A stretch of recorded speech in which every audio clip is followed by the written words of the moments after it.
Hey everybody, Yankee here.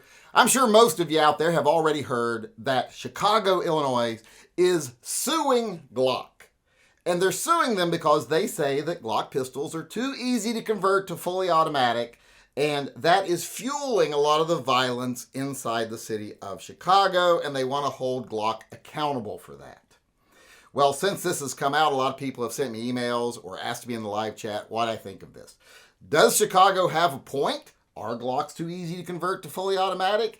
Is it making a big difference in the crime rates and the violence rates in cities like Chicago? Do they actually have a point with this lawsuit?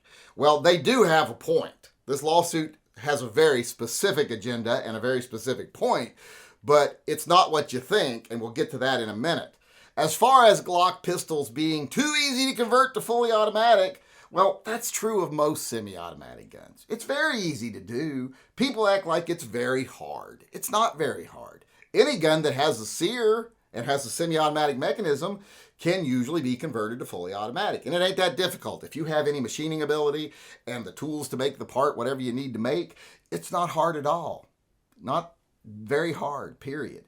But Glocks tend to be more susceptible to it because there's so many Glocks that people produce stuff already made that you can turn a Glock fully automatic. Like they'll make the special sear part on a card or something like that, but that's just because Glocks are popular. And Glocks are a very simple mechanism, so they are a little easier to do the work on. But it's not a lot easier, it's just a little bit easier. And if another manufacturer was the prevalent gun on the market, somebody would work up something for that. Like if it was the M&P, they'd work up a piece for the M&P.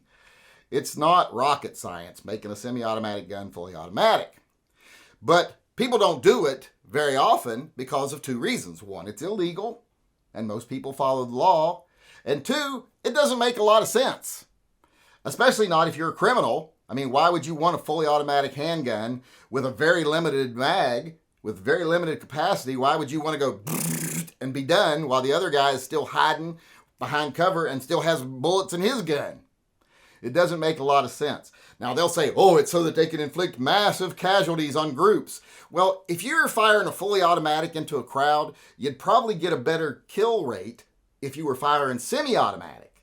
Because if you fire fully automatic, you're probably going to hit, instead of hitting 10 people once each, you're probably going to hit 3 people 3 or 4 times each.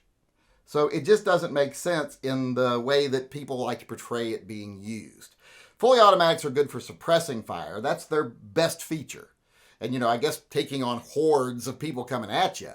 But still, as far as crime goes, they're not all that useful. And people don't use them that much. And as far as are they fueling crime rates in big cities like Chicago, I haven't seen anything that would suggest that. Period. I've seen anecdotes. I saw one story where they were using a recording that a camera had picked up where you heard gunfire in the background. They're like, you can hear the automatic gunfire on the streets. And I'm like, well, no, that's 3 guns firing semi-automatic simultaneously. You can tell they're different calibers even. And that's not anything near fully automatic. But people are presenting that as fully automatic because they have agendas. And in this case, their point isn't that, guns are being turned to fully automatic and actually raising crime rates. That's the smoke screen that they're putting out there. The real point of this lawsuit is to harm a manufacturer, to try to get them to stop selling in the state of Illinois. This is one of those Bloomberg-esque schemes to damage the industry. They've had very little success in taking our rights away because the Constitution is kind of hard to override. So now they've gone after ways to try to get the manufacturers and get the retailers and hurt them. So that's the whole point of this. It's to hurt Glock. It's to hurt a manufacturer. And it's to distract from the fact that the leadership of Chicago has done nothing to stop the violence. Because here's the thing. The violence in Chicago is caused by a very specific group of people.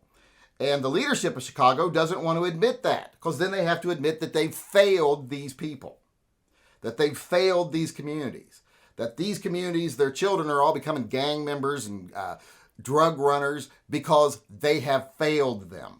And they continue to fail them. And not only do they fail them before they become criminals, they fail them after they're criminals. They arrest them, slap them on the wrist, throw them back out into society. don't give them any help to solve the problems that led them to crime. When they do put them in prison, they just put them in some for-profit prison or something like that and let them sit there and rot. They say, hey, watch daytime TV and work out until you can get back out on the streets. Then you'll be stronger and have a higher position in your gang. They don't do anything to rehabilitate them, to give them educational opportunities, nothing. They don't help them because it costs money and it's not easy. And they don't want to do that. They want to do what's easy and what makes them money, not what makes them spend money. So this is one of those cases where they're just following their new agenda of, if we can't take people's rights away, we'll take the tools away by scaring off the manufacturers, hurting the retailers, putting them out of business, etc.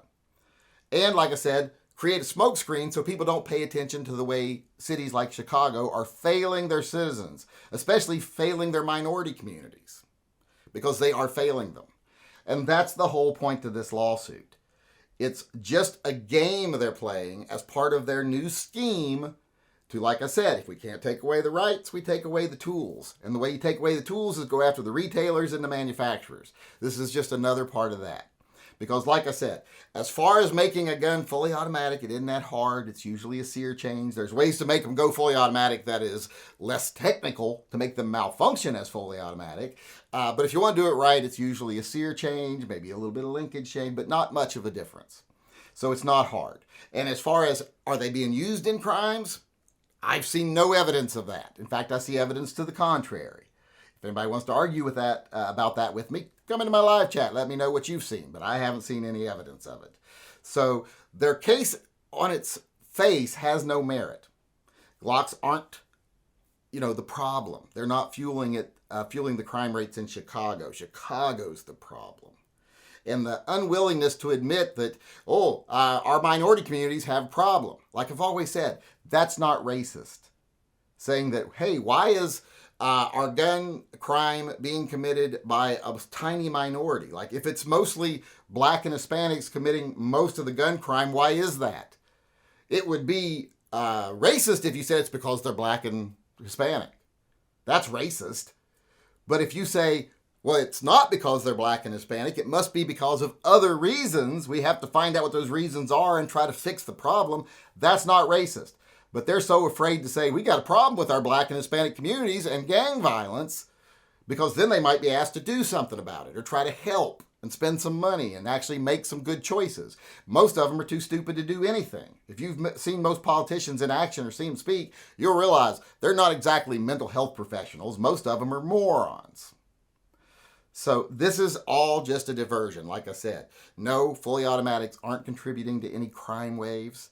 And the tool is not the problem in Chicago. The problem is the leadership in Chicago and the unwillingness to do anything. And the whole point of this lawsuit isn't to actually stop crime, because they know that Glocks don't contribute to crime. It's to actually harm the manufacturer, harm the retailers, because, if a lot of the retailers, if Glock pulled out, well, they're going to have a hard time staying in business if they can't sell one of their major selling guns. So this is all part of that point, to take away the tools since they can't take away our rights, and to cover up their own enormous failures when it comes to taking care of their own communities.